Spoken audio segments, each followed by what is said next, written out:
Hello, and welcome back to Creatives Chat. Join us as Peter and Sarah continue their conversation about who knows what in our after show convo.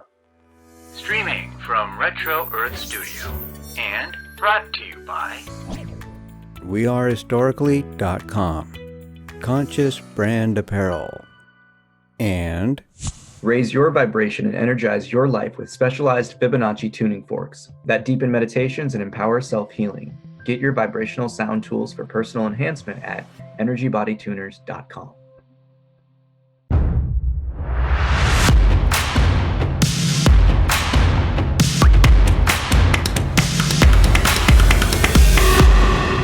After show convo. In terms of the kind of the seriousness and heaviness of the journey, one thing that has been kind of, I would say, a reassuring realization, one could call it, is that when you get through that darkness and that, those dark shadows and valleys, you get rewarded with that play again. And I think that's been the coolest part about, the spiritual search and, quote unquote, liberation, enlightenment, whatever, what I was seeking when I was in the journey was really just like to be free again. And that's ultimately what kind of comes out of the ending of, victimhood and our assumptions, is that it's like, oh, we come back to that like effortless state of being where we're just like playing like kids on a playground again. It's just like, let's go. Yeah.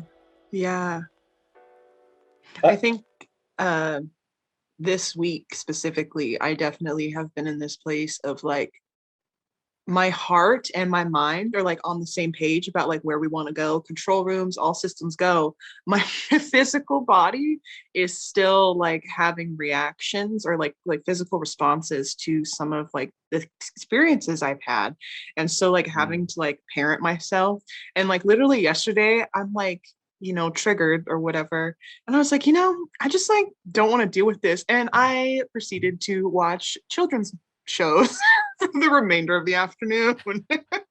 So it's just funny that you said the inner child to play, because I was like, that was me yesterday. I was like, I don't want to think. I said, if you're not on the Dragon Tales game, don't come at me. It's like, like we binging this shit. Let's go. Honestly, top tier. That's great. Well, again, it just comes back to that sense of like, does a child in the process of learning how to walk and talk and crawl, do they judge themselves every mistake? No. They get up and just go and play and do. And right. That's the reward of this waking up from the attachment to thoughts. Yeah. I mean, that's all the identities and attachments to things are anyway. And even the past pains, it's more so, are we going to allow ourselves to play even while the body still has to process and heal? It's just like, yeah, we can, but some people don't, and you see the fallout of that shit. Yeah, Spirit has told me that like, you can like, the healing's going to happen. You can sit and like look at it and be aware of it, or you can go do something else. It's still going to be there doing it. But they're like, sometimes we don't want you to look at it, because when you look at it, you get attached to it. And that's what causes problems. So they're like, just allow yourself to process it. Trust your body to process it. Go somewhere else. Like, don't stare at it, because then you lose the perspective. You get zoomed into it. So I like that. I like that a lot. That's really good.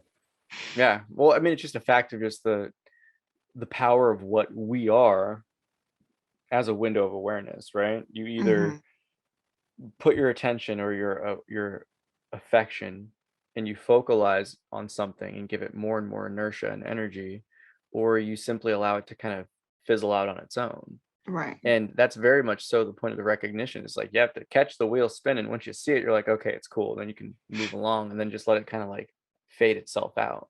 Yeah. But it's that initial realization. And that's probably the hardest part right there, is reflection versus rumination. It's just like, are you really giving yourself space to see something and reflect on it, giving it space to process itself? Or are you sitting there like chewing and stewing and like stabbing yourself like in the back for all the past shit? Like, that's what takes a dark night of the soul into a depression real quick. Yeah, painfully relatable.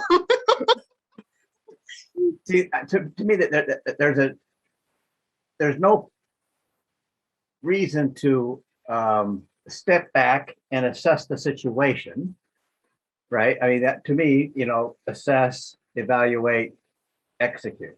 It's kind of how I operate. Yeah. And people can get stuck in any three of those.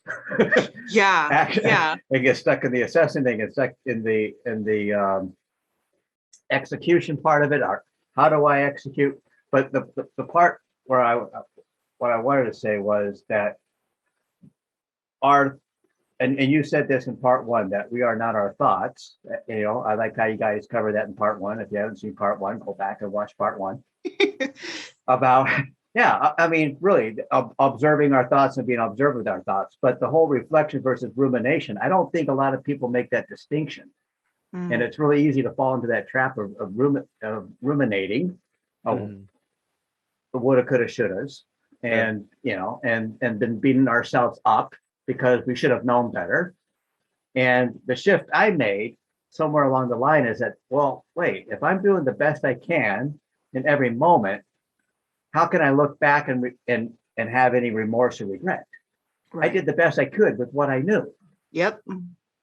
And so that's where I had to start practicing self-love. Like, okay, even if I did make an error in judgment, I go, okay, well, that was a learning opportunity. Exactly though. Well, it's funny how you came into that realization. I came into mine on that same light through just a picture.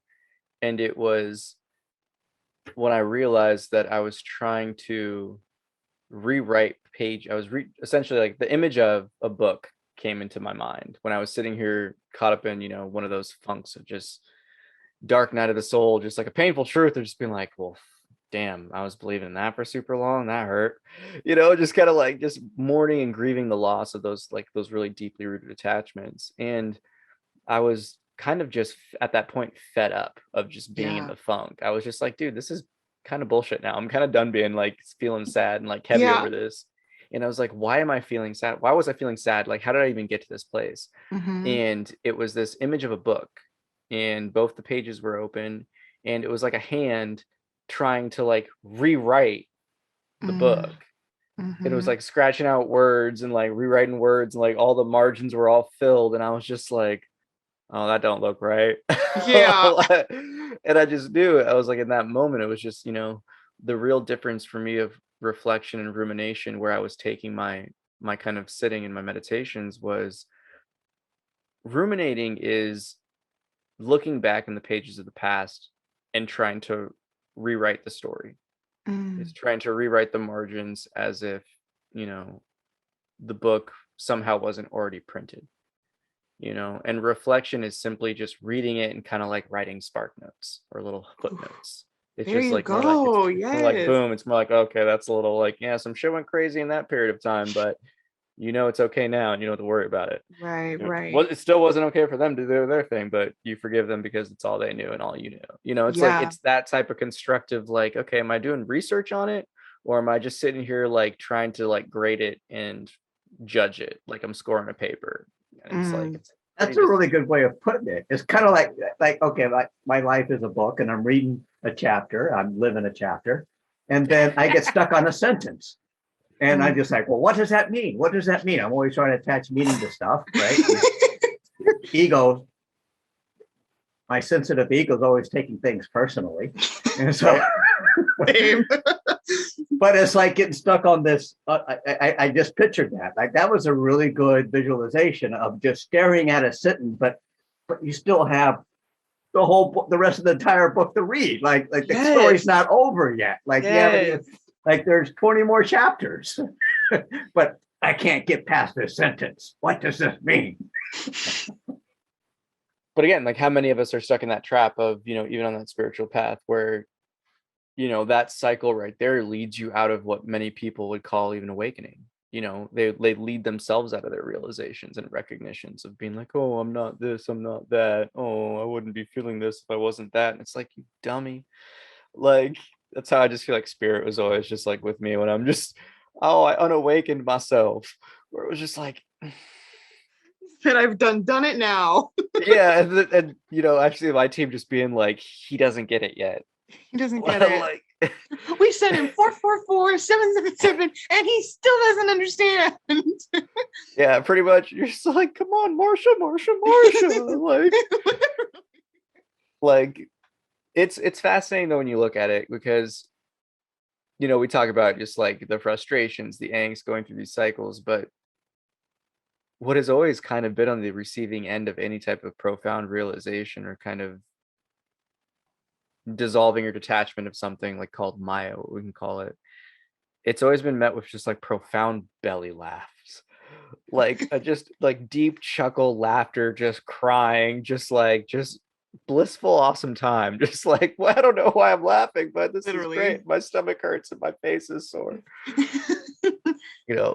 And that right there, probably could say is just like the play that we're really talking about. Is just like, just laughing for no reason, being happy for no reason, smiling for no reason. Like, I've come to realize that is a superpower, because so many people are just disconnected from their heart in that sense, where it's just like, wait, you need a reason to smile, you need a reason to be happy, like. Yeah. So what's your default programming then? Pissed off and salty. It's like sea salt and vinegar kind of vibes, just like literally just anger. you salty and sour all the time, just like. Should smile once in your life, make you feel better. Well, I guess that's something that's kind of a misconception that I want to kind of just break down with you is, a lot of people misperceive, again, the spiritual inner looking kind of awakening, ascension, whatever you want to call it. They see it as this, oh, it's all going to be again, like we mentioned in part 1, hugs and kisses and, butterflies and rainbows. But my experience of feelings has been so much more intense. And, the I guess you could almost say the peaks and the valleys just got amplified. Yeah, for sure. No, yeah. I mean, I've been like a pretty, I've been a healer my whole life. No, just in school and like growing up and everything. I've been like a relatively like publicly like happy person. And so when I did go through really tough emotions, it was hard hitting. Like the things that I was dealing with, even from a young age, it's like the people around me are like, wait, what? Like, what? How do you, of all the people, have like all this stuff happening? And I'm just like, I don't know. Like, and so, that kind of leads into its own thing, right? Of like, okay, now I'm not sharing certain things with people, right? And but nonetheless, though, it's like now I'm at this point where if people were like, I don't pretend to be happy anymore. If I'm having a bad day, I'm having a bad day, and that's my reality, and that's my truth. But yeah, it's interesting because this experience, like some of the things I've had to face and like really look head on about, not just, also it's not just about undoing your own trauma you've experienced and emotions that aren't processed. It's also about holding yourself accountable for the moments that you did show up not the best. And that's a whole nother level of like trying to stop this like self-hatred from coming in, because it's like, oof, like, and even talking like about wanting to rewrite your story. And it's like, I don't want to be the bad guy here, but I am in this part of the story. Like I didn't show up as who I would show up as now, and offering that level of forgiveness is kind of what we were talking about just a little bit ago. Rusty said it great. Like I did the best with what I knew at the time. And, I've had to really tell myself that, because it's like, I can't make a judgment call on something when I've like advanced this far. Like that's just not fair to my past self. That doesn't make any sense. Right. It's, I guess you could say it comes full circle in the sense of spirituality is not what people think it is. Yeah. If you're really about it, because it's not something that's intended to be an easy path. Ultimately, like getting what you want, being able to manifest those highest aspirations on your heart, being able to awaken into your powers, it's not some, willy-nilly like consolation prize. It's right. It's something that comes through going through those valley of the shadows of death, going through those dark nights of the soul, really taking the courageous path to have faith and trust in life. Exactly. And that if I knew honestly like what everything like spirit, like this whole path was gonna bring me when I Yeah. first started, I don't know if I would actually like seek it out. Mm, Because for me, yeah. I was looking for an escape. And Mm. then by the time I realized what I was escaping and what I was stumbling You were into in and it. what I was already letting go of, it was already too late. And it was funny. Non-refundable. And it was funny because it was one of those things where I remember having like kind of like an internal freak out. Mhm. It was it was one of the realization, I can't remember who I was listening to, but there essentially was talking about like, you know, dissolution of the ego, the identity, you know, these attachments, whatever like concept of whatever you think yourself is you. Mhm. And it was this is just like existential threat just kind of kicked in. It was just like, what? Like What? it was almost like, you know, like I'm pretty sure I was cooking at the time, and it was just like I was chopping, and I'm pretty sure I'd stopped, but it wasn't me that had stopped. I'm pretty sure it was just like the full blown like beingness of the body just being like, wait, hold up, fam. Yeah. They're Literally. they're trying to get rid of me. Yeah. Is that what he's saying? Yeah. So for me, it was this sense of I'd gone too far, and Mm. spirit had already kind of let me know in that moment where I was Yeah. just like, oh my gosh, like, is this really the end route of what I was looking for? I don't really know if I feel comfortable with that right now. And spirit pretty much was just like, well, sweetie, Buckle up. pretty much just like, you've already gone way too far. Said Like, there's no refund, no refund. yeah, and it's interesting when you talk about like when everyone has their own images and things of how things come in, because for me in that light, it was just the sense of like I was already at the door and my hand was on the handle, and Yeah. they're like they're kind of looking at me like that, like me, Like, where it's just like what? you're already like doing it already, like you Yeah. can't back out now. Sorry, Literally. I have know. fun, like kick push you through the door. The second that you wanted to like process your emotions, it was game over. Yeah, pretty much. I was just like, I don't know how I feel about this. Oh, I'm so sorry. Then So at good that point, luck. Need help? Let pretty me much. know. As you're Literally. stumbling down the stairs to grace and liberation, you're just like, ah. Literally. Yeah. I mean, again, that's just the kind of the paradoxical path of spirituality, right? Mm. It's pretty trippy. And I think that's why it brings so many people to a point where we're like, I don't know how to explain this. This is hard to put Yeah. into words, because Right. you have to get confronted with, all right, so you have to get to a point of doing something, but you got to just simply be. What? It's just Yeah. like, yeah, you got to go sit and meditate, but you got to just be. It's like, Right. okay, so I have to have an action, but I got to just chill and be. Yes. Sus. Okay.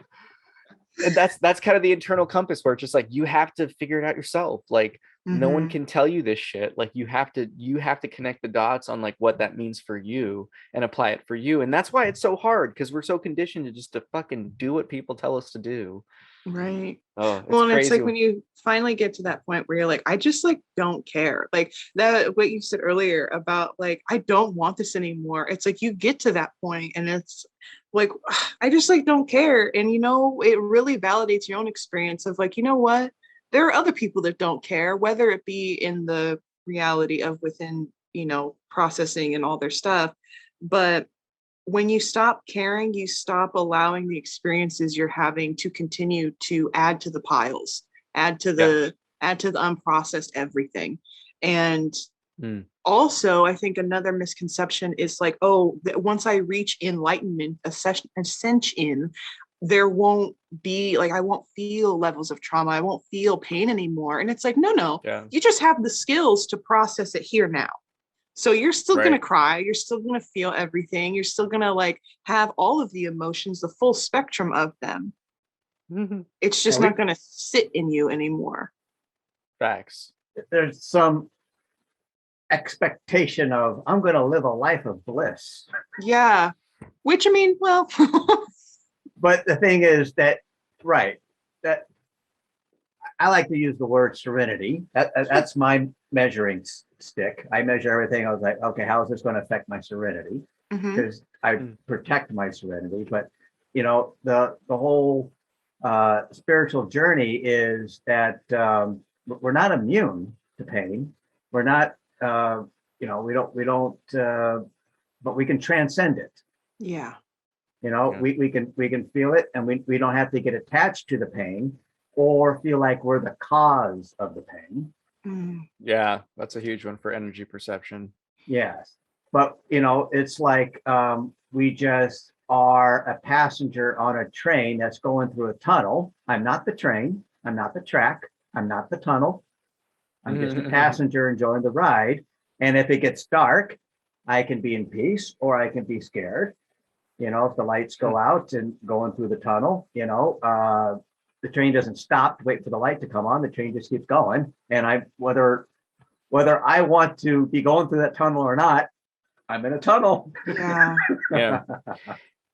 I guess that's the concept of surrender comes into light even more, where it's allowing ourselves to fully, I mean, we said it earlier in the sense of holding space for yourself, love. Like self-love is truly just being open and allowing whatever needs to arise. So fully allow that. Again, you have to come back to that point of when you let go, you receive more.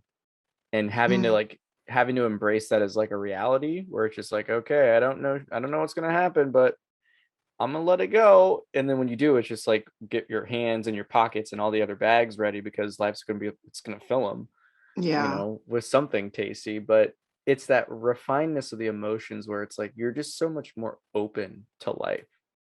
And this is the point that I really wanted to highlight because, you know, you guys have both said like the term bliss and just this, even this ascension, this enlightenment process, whatever you want to call it.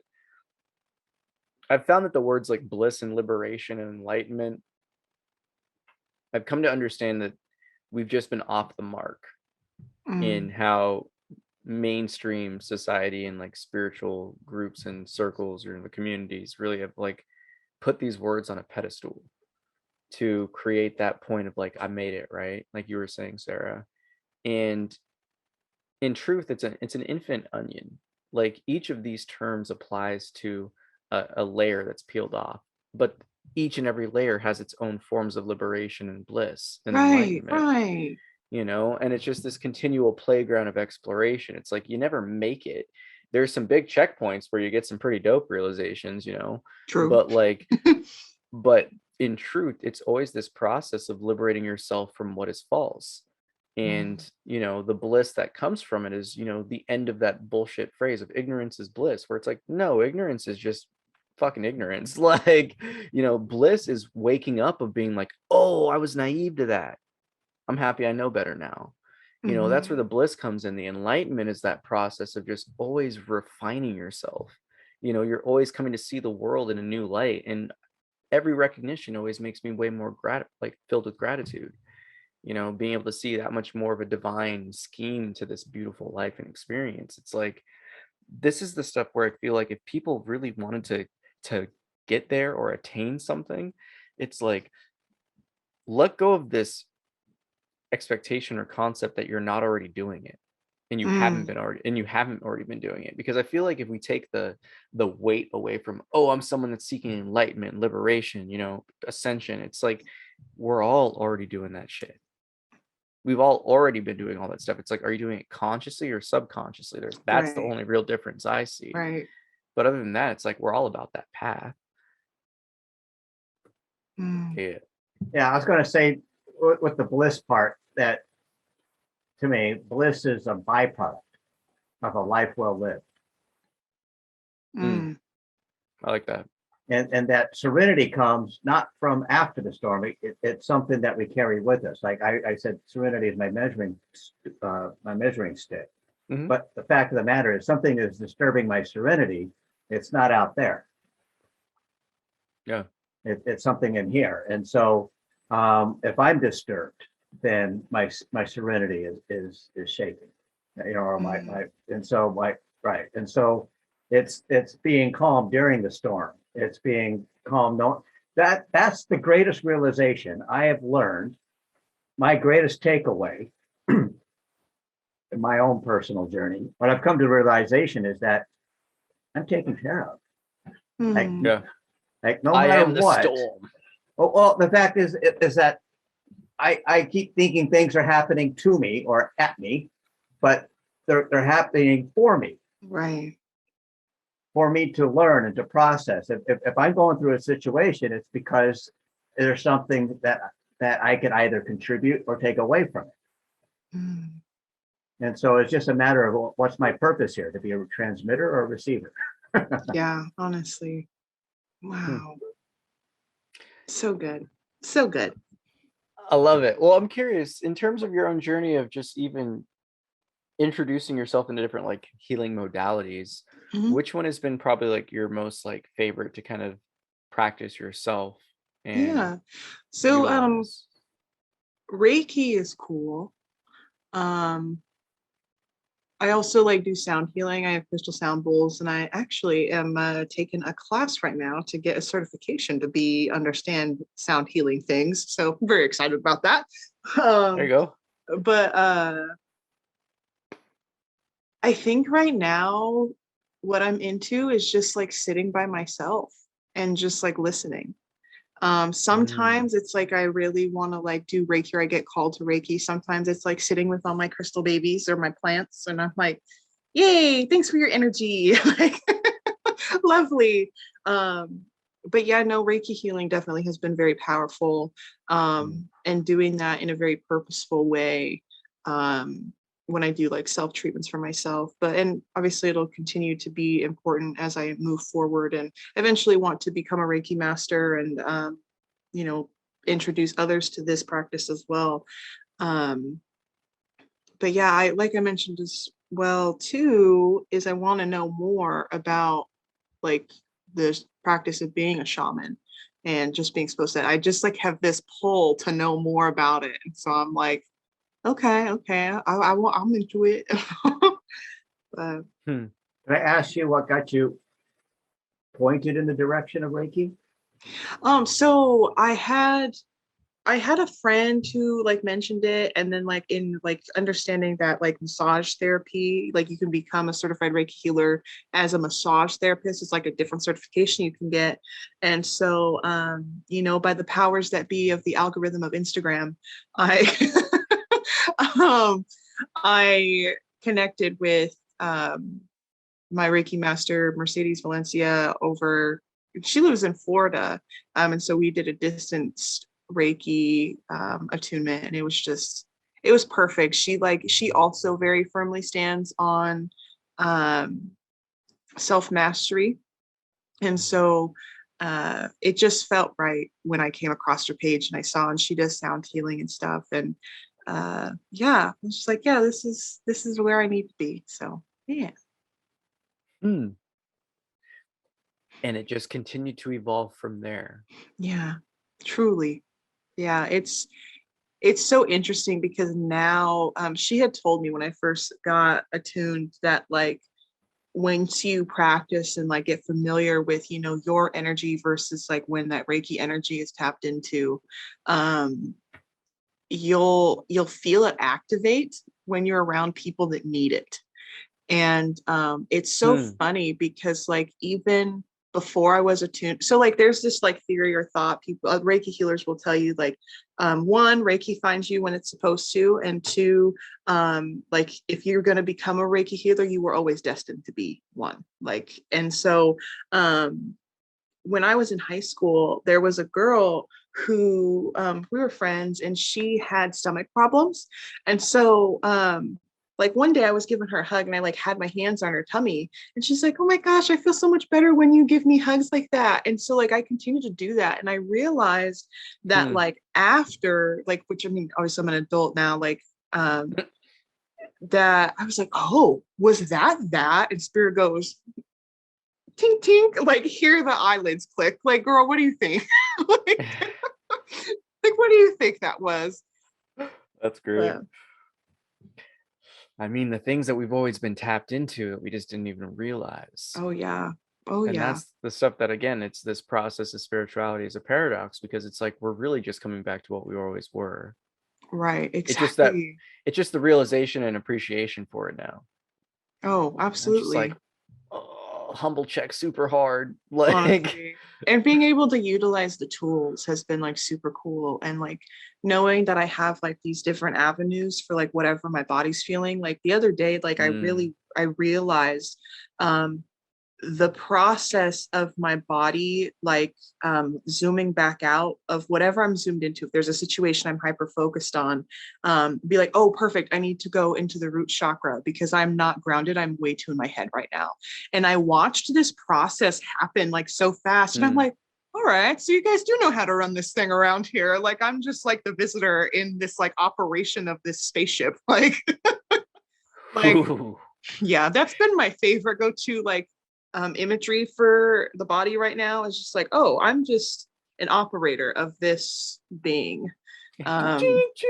Literally pull levers. I know. And so yeah, it's an Wow. experience for sure, but A lot of yeah. moving parts. Well, I like how you have the control room, because that's very much so how I see things sometimes, when it's just like I have a version of myself called Literal Pete, where it's just like, sorry, he's so objective, like you got to be real straightforward because shit's just gonna go right over my head.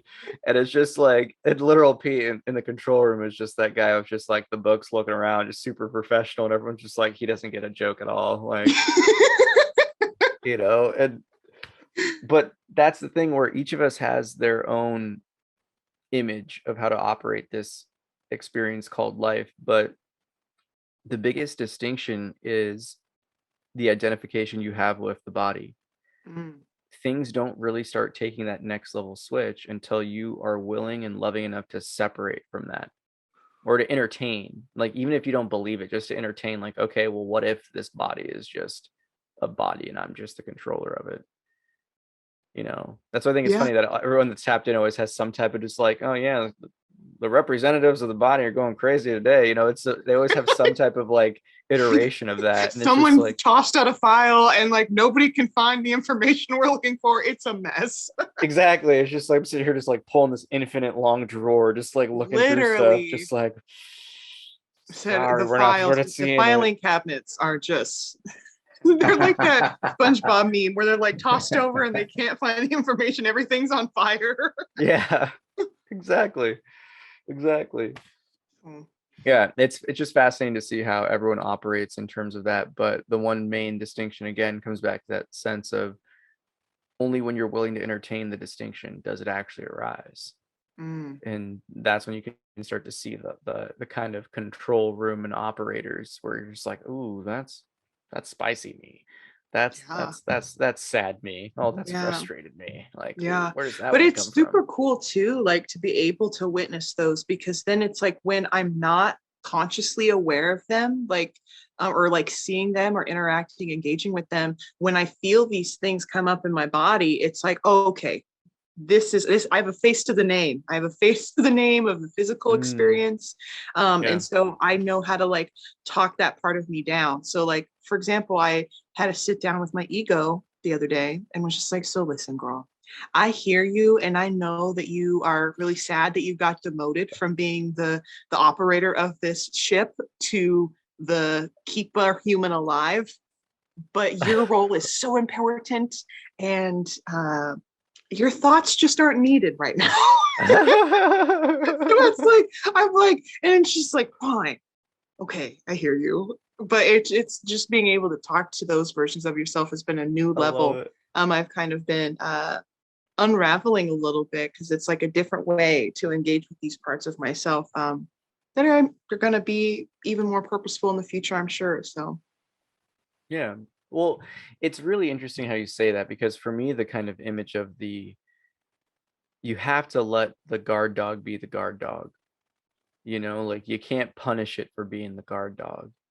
If the dog's going to bark and try to like, let you know that something's coming, you got to be like, exactly, a little snazzy, got the representative for that. But it's like, you got to let them bark and do their thing.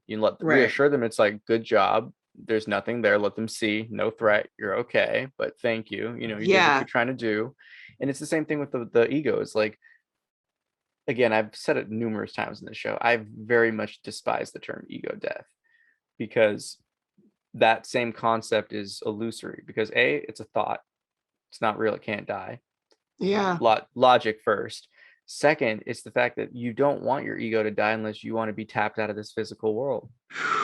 Because Yeah. the ego is just this, it's kind of gotten the bad rap, but it's just like the representative of the body. It's the pain body. It's what keeps us in this game of, individuality, or seemingly perceived individuality.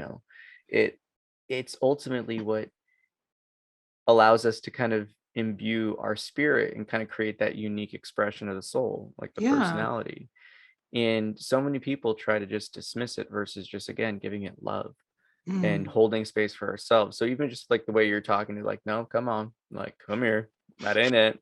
Like, even that though is an expression of love and self-talk that like most people don't give themselves the opportunity to be aware like that. Yeah. It's super Yeah. important though. Wow. Beautifully said, for sure. It should be called the ego demotion. So I'm taking away your supervisory status. I like that. You're no longer the manager. No, give me that card. You don't get access up here. I like that. The egoic demotion. Ego demotion. Yeah. It's true though, because again, it doesn't die. Like we give concepts way too much power in the spiritual community, I feel. Yeah. That's something that I've noticed just with a lot of different I guess that even taps into the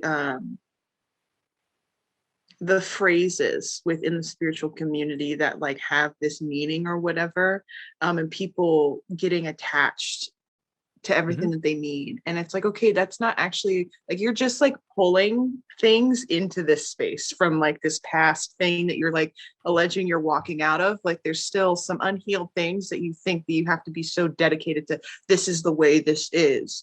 It's like, no, everything is nothing. Like it's That's profound. Yes. Yeah, that's the one that's the one that's like, like you're like, everything is nothing. Facts. And it's all beautiful. Truly. See, that right there though is you're getting into like spiritual materialism and stuff. Yeah. There's so many people that are they're just doing the same shit that they did with the 9 to 5 identity to the spiritual, the self-righteous identity, where it's the same shit, different day. And I think that's going to continue to happen. I mean, from what I understand about like, I've talked to some people who have kind of been in the game, so to speak, for a while. And one gentleman I cross paths with regularly, he said, oh, this happens like every 10 to 15 years, like a massive amount of people like step into this space and then they realize it's not for them. And because they don't want to do the work, because they don't want to like really get down deep, or for whatever reason they're walking away from it, which that's their journey for their soul life this time. And but the ones that stay, the ones that get into it, the ones that do it, I don't know, they're the ones that live a life where they experience all that life has to offer, right? So yeah, I mean, that right there. It's funny when you were saying that, the image of just like the ocean came to mind. Where it was just like the ebbs and flows, where it's just like, yeah, we're all trying to swim back to shore and some of us can make it. Yeah. Or some of us just like drown and end up on a shore somewhere. I don't know. Yeah, some of us just like, wait, what happened? Okay. Like, grateful I'm here, fam.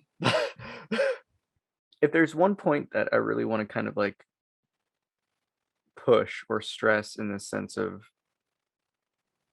the kind of, I guess you would say, the kind of grand scheme of what you're just talking about, in the sense of like, the 10-year cycles, you have people come into space, you have people that they'll kind of exit because it's not for them. It's a theme of judgment that keeps coming up, because we talked about it briefly in part 1, but the most ultimate test for anyone in like the spiritual path, right? It's letting go of judgment, letting go of assumptions of people, letting go of our assumptions and built expectations on experience, and to just simply live in the reverence of the beautiful gift that every aspect of this life is.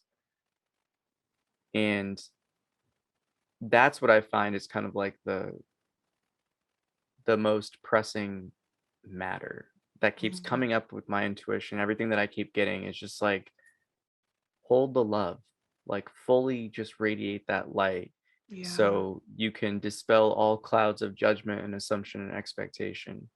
Right. And I'm curious, when did you come into that? Because you said that was a thing that you were like diving into, and it was just like, oh, okay, so common thread, everyone's kind of getting the same downloads, huh? Well, I think that like, I mean, obviously it's an ongoing struggle because like I truly have not been able to like stand in the full definition of what unconditional love looks like until I was able to heal the most hurt parts of myself um, that happened in the name of what love was thought to be. It's a very wordy sentence, but I like, got you. I get you putting down. but like, I would honestly say this like these last 2 months, it's like, oh, I can pour love over everything. Like I am not this hurt person at my core. I had this dream a couple weeks ago, 3, 4 weeks ago, where I ran into my ex who really did a number, and he was terminally ill and old, and I held his hand and was like, you know what, it's gonna be okay on the other side, whatever you got going next life around, it's all good. And it was this incredibly deep level of forgiveness that was like, if I can show love to the person who arguably has like hurt and like started this foundation of a false love, which I mean, he wasn't the foundation of it, but a significant floor on my tower that I was building, several floors to the skyscraper here. I can really pour love over everything. And that's something I've been witnessing a lot lately is, I've seen people show up in their ego. I've seen people show up in their shadow, and I'm still able to be like, that's okay. And I'm able to show love and like not be triggered either, because this is specifically with people that are like my closest, like inner circle folks, and show up for myself enough to show up for them. And talk to them as if I'm talking to whatever version of myself is there. Ooh, is their inner child fronting because their inner child is hurt? Perfect. I'll talk to them. Like, I'll give them just enough reassurance. Be like, well, I'm not sure about that, but, I think that you did the best with what you had at the time. And it's those little phrases, those little acknowledgments that like people don't even realize that they want or need.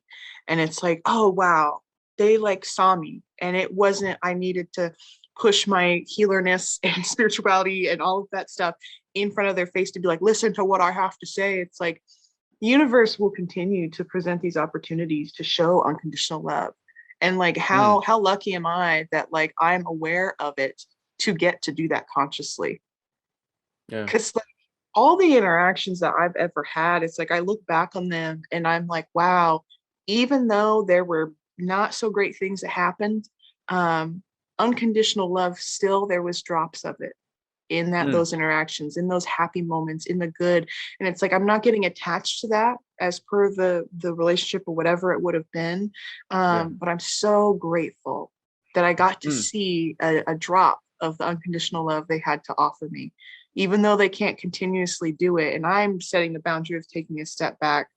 I got to experience their version of love, and that's a blessing in itself. So ooh, that right there is some epics for the heart. And it's funny because allowing someone to love at their capacity and truly being okay with that in your heart is a deeper level of maturity that a lot of people, I think, lack, because it's the first step of selflessness. It's fully knowing that they did their best with what they could do. And even in truth, it doesn't matter if they did their best or not. It's just you knew there's limitations, and that wasn't for them, and it wasn't what you needed. And it's just that loving, like, love you, but time out, time to take apart. And it's also like you said though, like even me saying all that doesn't make it any more different, any easier. Like there are people that I love and like would continue to love at the deepest level if their heart was at a point where they could receive all of it. Right. And when they're not, that's when you have to make the judgment call of like, okay, I'm not going to continue to consciously like pour, I guess, into them. Like Yeah. it's a tough call. It's a tough call to make. It's not easy.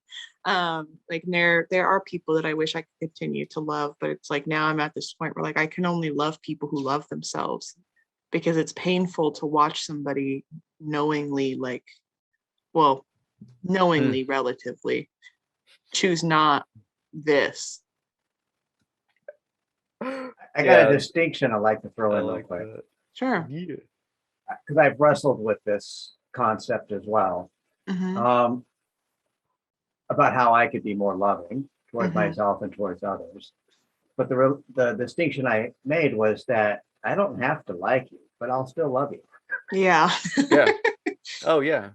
I don't have, and because, so that was it. I mean, there, that put me on a different path that, oh yeah, like there's some people I'll just maybe never really agree with, but, and I probably, don't want to hang out with them, but I can still love them from a distance.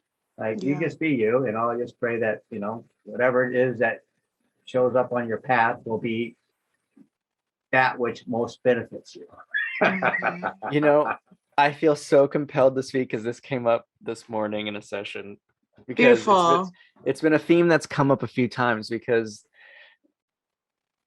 I like to say that there's this point in the spiritual journey where you have like a really profound realization, and you're at this point of almost like what I call baby Buddhahood.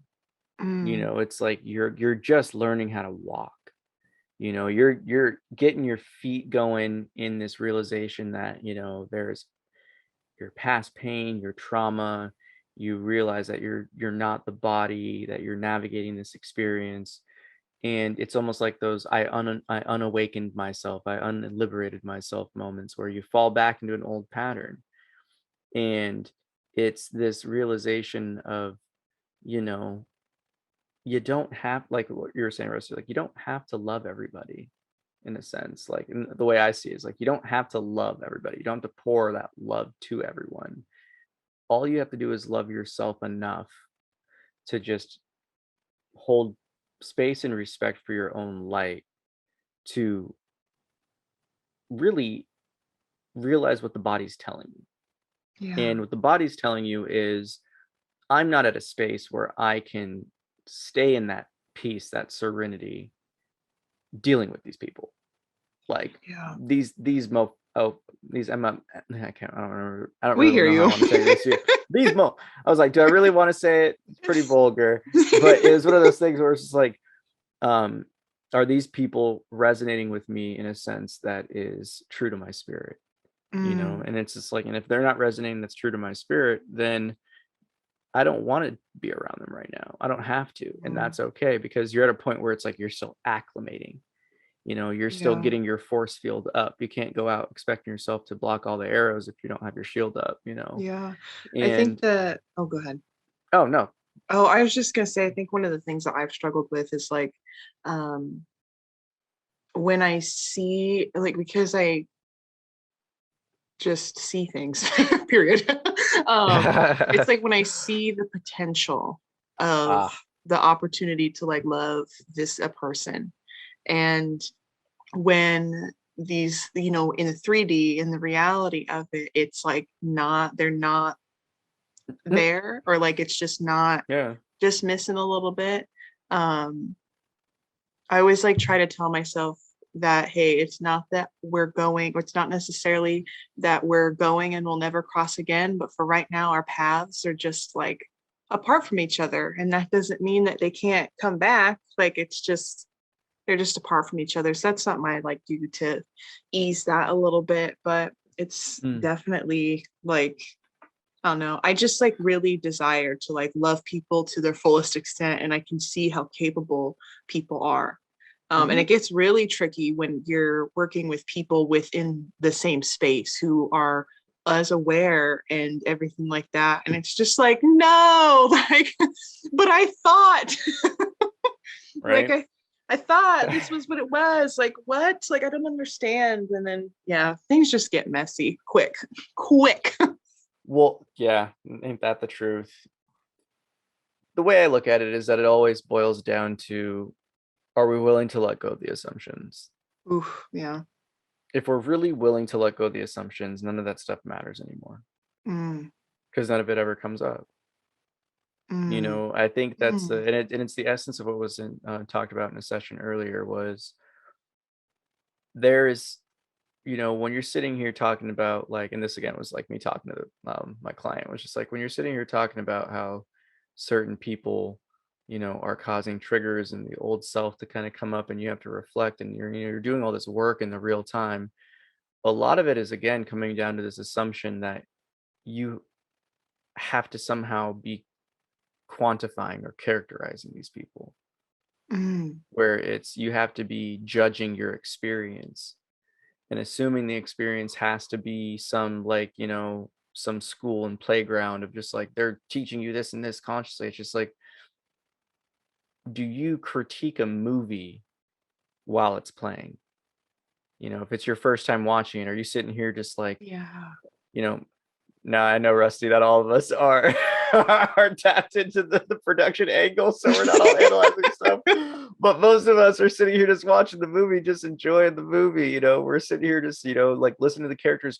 And it's not the sense of like enjoying the movie, of even having an expectation to enjoy the experience, but you're being open to just watching it. Yeah. You're being open to just allowing it to be and to live, and just giving it that love and appreciation just to witness it Mm, indiscriminately. And that right there is, again, it comes back to, are we willing to let go of our assumptions and judgments? It's like, it comes back down to that. It's like, if we let go of every assumption we have and we just allow ourselves to experience life, that's when we come back to that childlike play. That's when we come wow. back. That's when we come back to just the pureness. And to me, that's what I see liberation as. Is just like, what is it? What do we have to go through for us to come back to that point where we just, I call it the divine fuck it, or the divine whatever, Yeah. but it's Yeah, but it's honestly. but in the East, it's indifference. That's it. It's just indifference. Like, no assumptions to life is literally just indifference. Yeah. Well, I'm so glad you met with that client today, because like I so needed to hear that. You got me tearing up on a video in 4K. Like that's so good. That's so good. I think that like one of the things I definitely like, just like taking from this conversation honestly, is like in Reiki sometimes, like when I've done Reiki treatments and I've like gotten Reiki treatments, the healer will always remind me, like, imagine yourself encompassed in that gold light, and knowing that like nothing can like penetrate this like security that you have around you. And like I think I really want to like practice living my life like that, like I am divinely protected, not just when I'm getting Reiki, but like every time I step out of the house, anytime I go anywhere, anytime I do anything. But like, making that conscious effort enough so that it becomes like it's not even conscious, it's just a thing that I do. Oof, Mhm. that's good. That's good. Yeah, I'm excited to do that. it just becomes autopilot. And I think Yeah. that's another one of those things that I always try to point people towards, is just like, yo, like, we're always going on autopilot. That's the whole point of Mhm. life, is like, this body is just a creature of habits. It's always Mm, trying to go into that path of least resistance. That's how life is always flowing through us. That's where it's always going to go. But it's like, but is our path of least resistance and is our automatic stuff that's rooted in truth, or is it rooted in falsehood? When it's rooted in right. truth, it's just like the floodgates are open. Life is just going to flow through you. It's going to bring all the dope shit downstream, and you're going to be enjoying this experience. But Mm, that's the kind of the essence. And you spoke on it, because I feel like, of all people to like talk about this point with you, you can hear it, where it's, that to me is the essence of like my mantra of this year has been live love. It's to like live in that reverence all the time of everything that we all know and have come to experience in this path. Like, yeah. to live in the reverence that every breath is a fucking gift, that every interaction and every person that you come across with is, divinely guiding you and blessing you along your way. And it's funny that this happens too, because this happened again this morning, and I feel like it's been like every day, every work day at least, like dealing with like driving and commuting to clients, I always know when it's going to be kind of like a spicy or eventful day as of late, because if I don't wake up in that instant, like, oh, live love, like gratitude, yeah, we're here, another Okay. gift. Yes. It's like, I'll have my meditations and I'll be like, do some different recognition, and then the live love will just like slip the mind for a second, and then it's just like someone almost runs into me on the road, and it's just like, oh I'm gosh, sorry. I'm sorry. that's what I mean by like life humble checks me pretty quick. Like Yeah. it does those types of things where it's just like, oh my gosh, because it goes, what's the first thought that comes up? Just like, oh my gosh, I'm so grateful neither of us were hurt. Yeah. And then it's just like, Wow.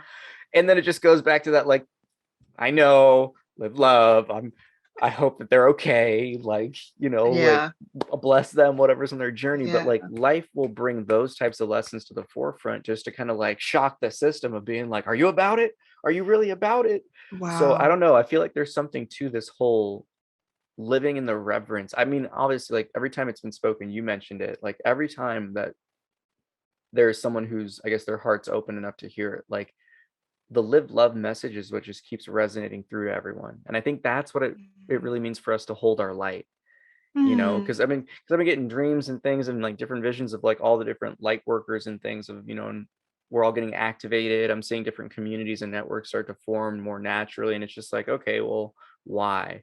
What's the reason for this?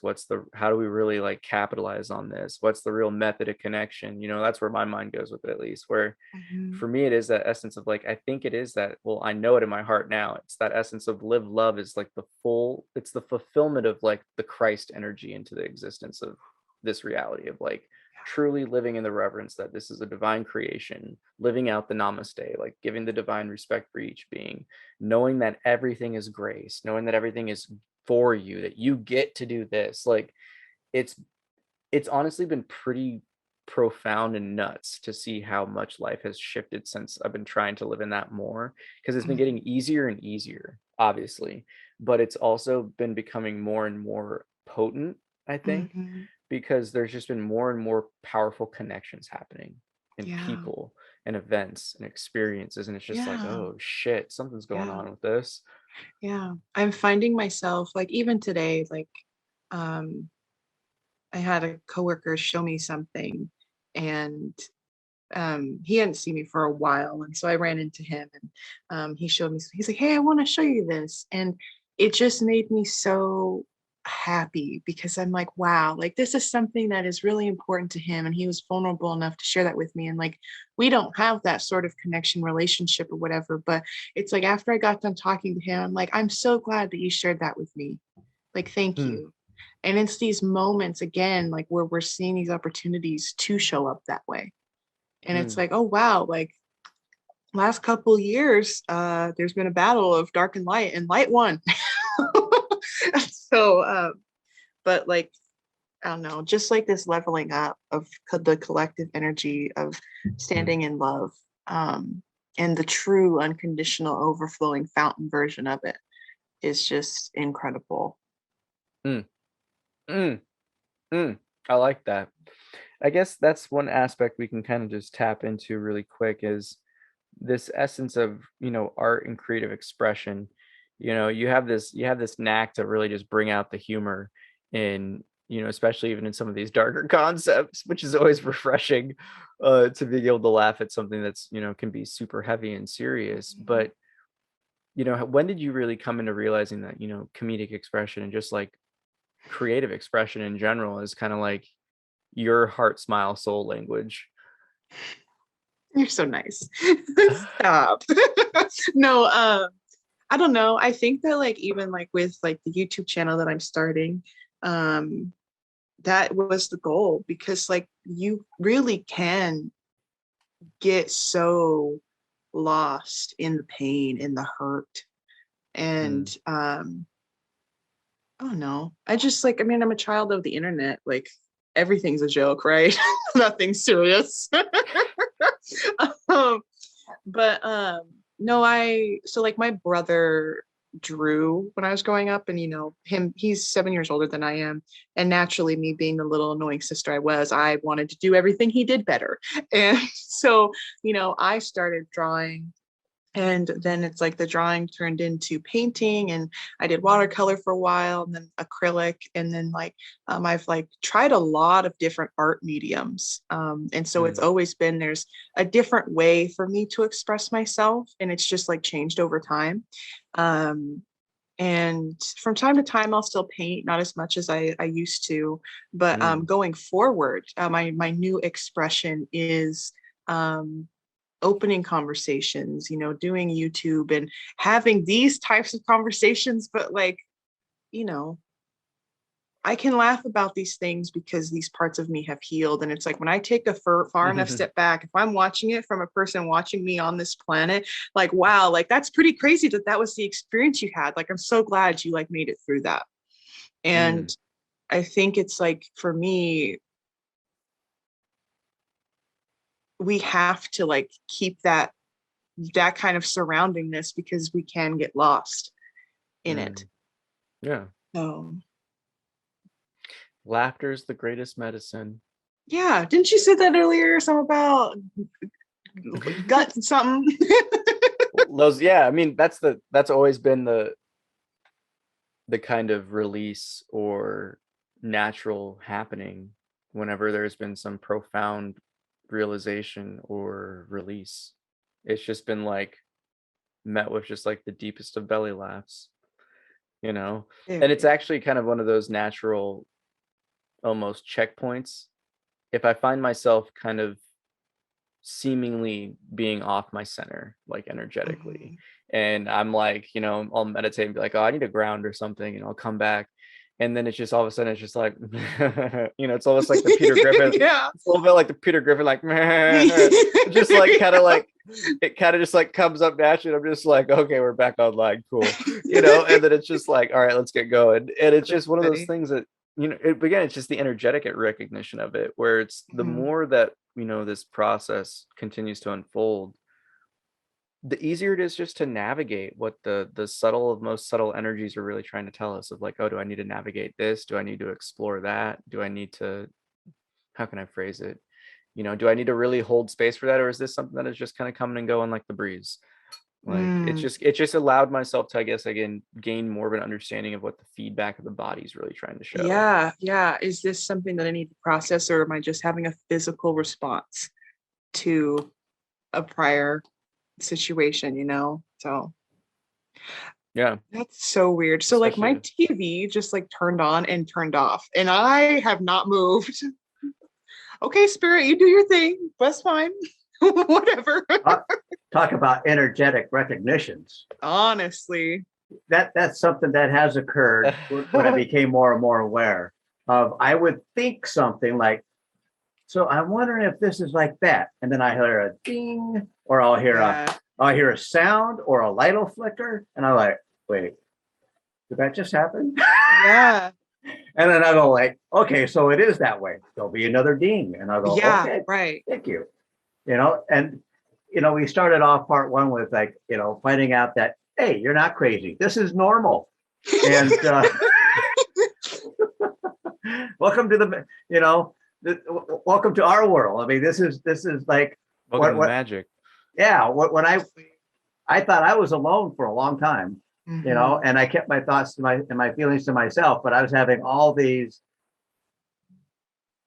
inner awakenings, you know, pop, pop, pop, pop, you know, like a bag of popcorn in the microwave going, crap, you know, like thinking that, well, is there something wrong here? Right. You know, and who do I, you know, I this is not a typical conversation you'd have with somebody like, hey, I'm here, like, I'm having conversations with, you know, with my grandmother, you know, I've had, you know, and so. Been there. Yeah. Yeah, same.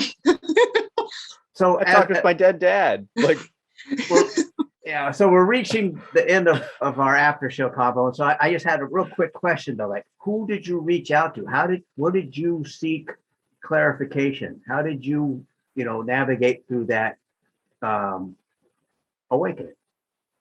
Yeah. So I have another best friend, and he's pretty cool. Subtly, he's just like kind of cool. Well, I had two actually, but I had 3 different people that I went to for different things. And, you know, the first person besides that group of friends, because we all thought we were like kind of crazy and like just navigating it, right? But like the first person outside of that, I like to call it coming out of the spiritual closet. Yeah, that's a good way of putting it. Yeah, like was my brother, because I was like, hey, I'm like, and I was explaining the council to him, and he's just like, whoa, you have that too.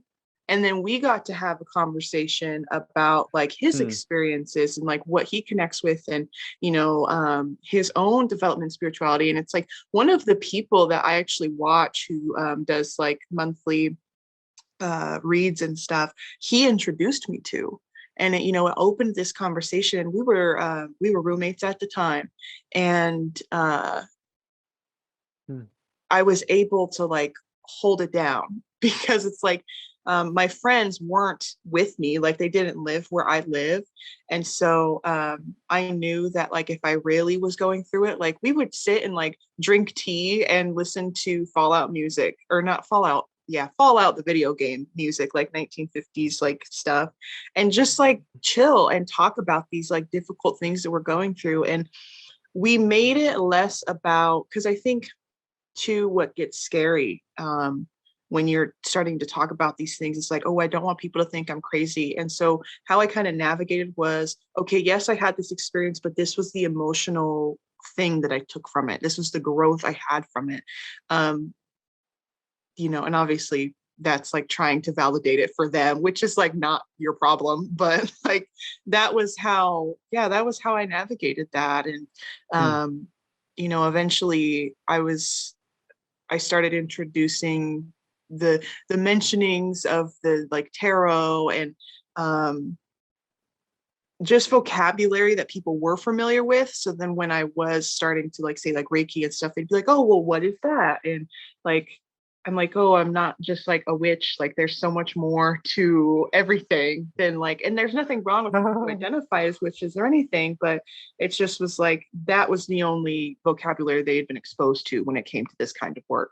And I was like, so afraid of that. I'm like, I'm not evil. Like, and not that witches are evil, but like, you know, and, but yeah. Yeah, thank you. Cause I feel like that, you know, there is we're hitting critical mass here, you know, to a point where we're going to come up to a fork in the road, take a left or a right, you know, but or high road, low road, whichever way you want to put it, whatever dimension you're in. Yeah. And but it gets to a point where Peter and I beginning to realize, you know, that we have conversations like this all the time. Like I get dreams, I have visions, I hear voices, I get images. I call them future glimpses. I get a future glimpse of a possible potential future that I can live into, you know. But for years, I was just like going, did that just happen? What was that? Like, well, what do I do with this information? Yeah, literally. What do I do with this? Is this going to really happen to me? So like, what the heck's up with 333? Why do I keep getting 333? Oh my gosh. Yeah. Rusty, there you said 2 things. 1, the fork in the road. That was a card I pulled this morning in my Oracle deck. And 2, the 3 things, I've been seeing that all week. Look at this. We love spirit working. Yeah. What I get is that it's kind of like buying a yellow Volkswagen Beetle. And then suddenly you're noticing all the other yellow Volkswagen Beetles on the road. Right. That I hadn't noticed a week before. Exactly. And so now it's become, okay, now I'm getting message. Now I'm becoming aware of all these other messages, the energy flickering, the light, you know, the beams and the, you know, and oh, wow, everything's a message. Oh. See, that's a trip right there, though, is when you finally wake up to the synchronicities and the messages, you realize that like 99% of our life has just been like neon blaring signs and lights of like go do this, don't do that, go do this, don't do that. You're like, oh my god, it was right in my face the whole time. Dark night of the soul, don't get sad about it. Like literally. Oh my gosh. It's like tuning into a radio station. I mean, that station's been there this whole entire time. Yeah. Literally. Well, I guess that's something to kind of tap into, and this realization that each of us is kind of going through this kind of like awakening, things are unfolding and liberating and, opening up. What would be kind of like some words of advice for, the listeners in terms of holding space for themselves during this Mm, process of like healing and transformation? yeah. Just being patient and also surrounding yourself with people who see you and like really see you, not like people who are supposed to see you, like, you know, a best friend from, well, in my case, a best friend from childhood isn't a good example because she sees me. We've been friends since we were 5. Like it's like, but a parent, if you don't have a good relationship with a parent or whatever, somebody who's close to you who you want them to see you, but they don't. It's like when you like I wouldn't have gotten through this if I didn't have the people I had at the time. Because like not only did I get to talk to them about the hard times, but we also got to celebrate those moments when like, there's a point in the journey where, like, oh my gosh, I had this synchronicity. Like, isn't that insane? And it was like so wild because it's like the first time that you're consciously like noticing these things. And now it's just like, oh, okay, you go, spirit. I see you. Thank you. Like, it's fine. And yeah, literally tip of the hat. And so yeah, just like being patient and surrounding yourself with people who can do that. And also like people who see themselves, because then you won't play into each other's traumas and like stuff, which I mean, it can be progressive to do that because, you can heal your own stuff, but yeah, holding space without judgment for sure. So that's the goal. Mm, mm. I love that. And I just gotta say, the Sacred Empress, Sarah, thank you so much for tapping in with us on Creative Chat. It's been an honor, and it really does bring me so much more hope knowing that there's people like yourself holding light for those on this journey. Oh, So nice. yeah, thank you, and keep it up with the consistency. I know those daily affirmations, they get through to a lot of people, and everyone has always been on point. So I'm almost like, oh, good. I'm so glad. Some days I'm like, I don't really care if this like reads across the board. This is what I'm experiencing. comes through. It comes through. Oh, I mean, good. we're all experiencing this massive shift as the one collective we are, and that's the one thing that always comes through in these talks is that we're so tapped in with one another. It's so ridiculous, and we're all along our own paths and journeys, but like we're all getting the same pumps. You call it the pumps and dumps of life. Dang, yeah. For sure. So we're riding the roller coaster together. So it's an honor to dance the dance with you. Oh, thank you. All righty. Well, And then with that, roll the outro. Okay. Thanks again to our sponsors for making this show possible.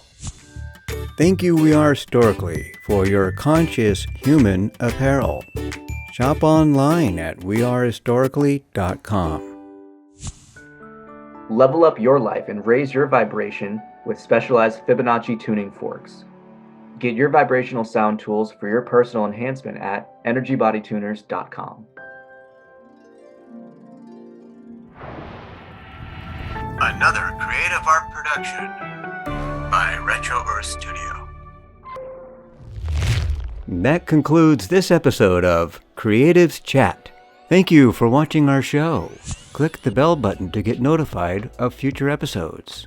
Don't forget to like and subscribe. You're starting your day off right when you're watching another insightful episode of Creatives Chat. Oh, nice.